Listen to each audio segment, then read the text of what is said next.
Okay, so what I'll do is I'll just call on the three presenters for the breakout sessions just to give a very, very quick high-level snapshot of some of the key things that came out, just so that you guys can get some immediate feedback about what was discussed in the other sessions that you were not in.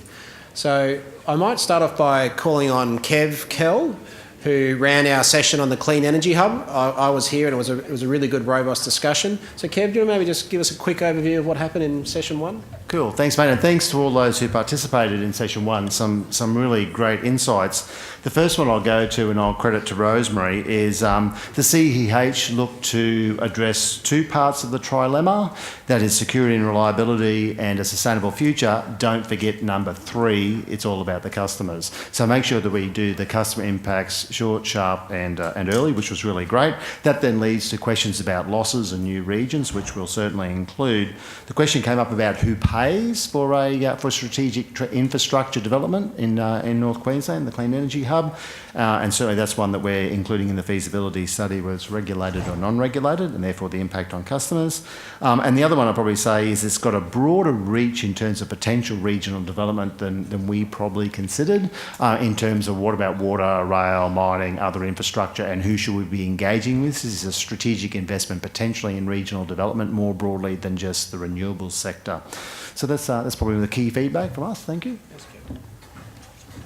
Thanks for that. I think there's another big sort of takeaway was that don't forget what's happening overseas and how can we learn from international businesses about what's happening in that space.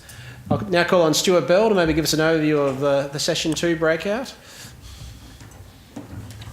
Excellent. Right, we had a cracking session 2 and we really did enjoy ourselves, so apologies to those in session 1 and 3 who missed out.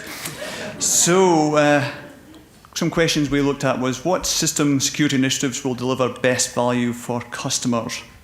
A couple of points that were raised was about making sure that we're paying for services in markets such as the inertia, that things that we've probably traditionally haven't valued so much, so then how do you actually facilitate a market to support that?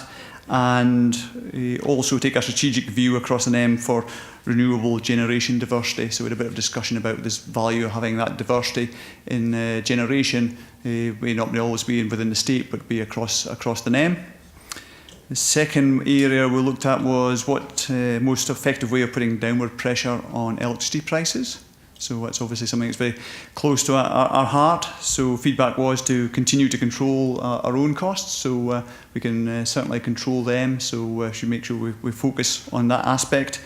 And similarly again is looking about that integrated planning approach. So not just looking at it from a transmission perspective, but looking across the whole electricity value chain.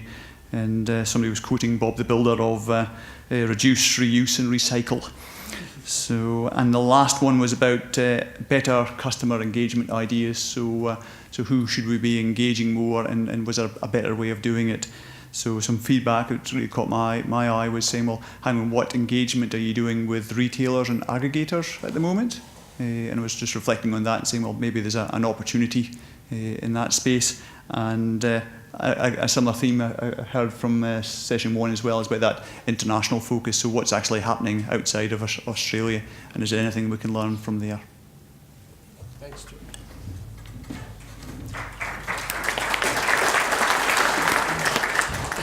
And finally, just Simon to run us through session 3, network connections. Okay, thank you very much. The third session was also interesting, Stuart.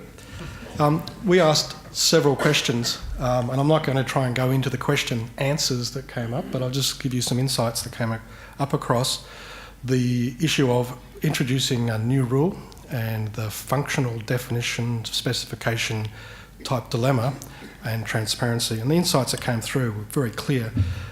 Publish as much more information as you can, Powerlink, as early as you can in the process. Make sure that when you publish information that it's flexible, that is, it can be fit for purpose. People can select amongst the information easily and understand the impacts of, for example, more detail versus what that has in terms of operations and maintenance costs. More disclosure, particularly in the TAPA, so the key theme kept coming up. Every forum you have to publish more information, you should. And the theme there was real-time data. So things change.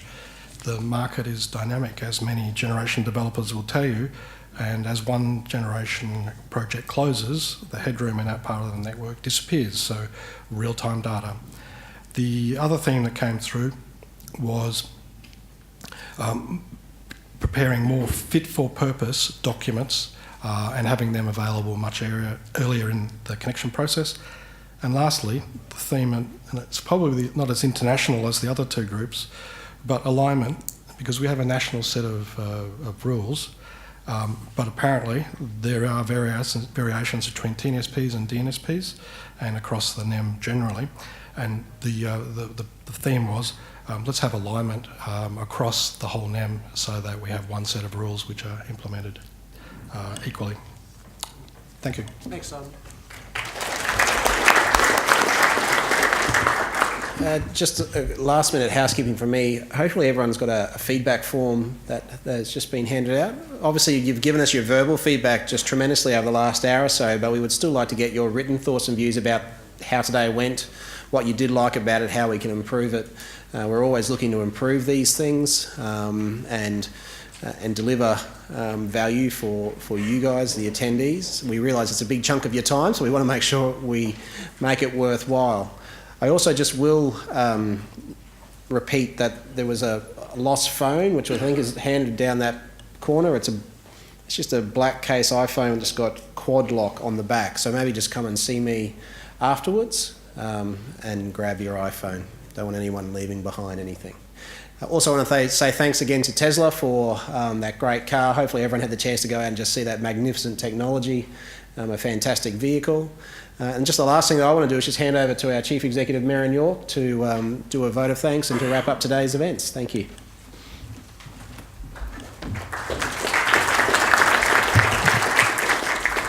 Thanks, Jared, and thank you to all of you. I could hear as I went around that there was a lot of discussion, a lot of input.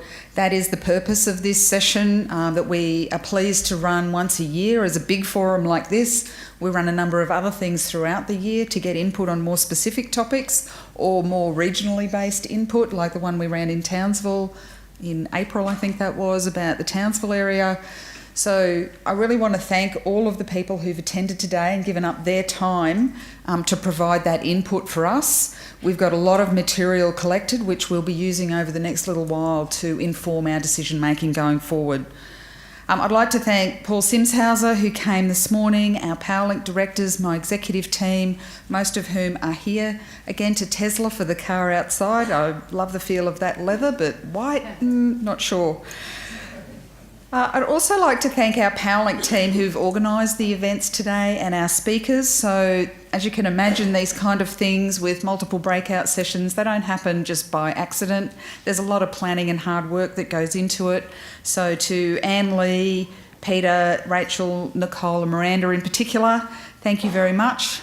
To the speakers we had today, Damien, who spoke to you earlier, but also Kev, Simon and Stuart, who led the breakout sessions. Thank you very much. Thanks to Gerard for our MC duties. He keeps us on our toes, keeps us on time.